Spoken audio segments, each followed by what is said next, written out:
Pelaksanaan operasi zebra Satuan Lalu Lintas Polres Lubuk Linggau ini mulai digelar di berbagai kawasan, seperti di kawasan sepanjang Jalan Yosudarso, Jalan Ahmad Yani, hingga kawasan Jalan Lintas Simpang RCA Kota Lubuk Linggau.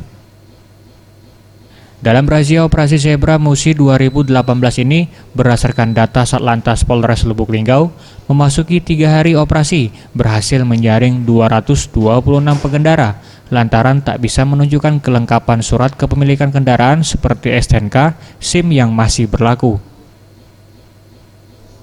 Selain itu, pelanggaran lalu lintas lain pun dilakukan pengendara, seperti tidak menggunakan kelengkapan kendaraan, mulai dari helm, kaca spion, hingga plat motor, serta pelanggaran lalu lintas lainnya.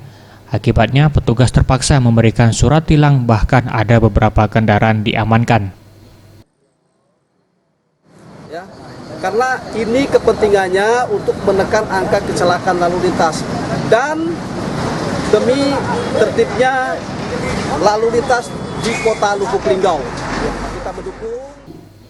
Sementara itu, pelaksanaan operasi zebra Musi ini akan berlangsung selama 2 pekan, yakni hingga 12 November 2018 mendatang. Tim Liputan Sriwijaya TV.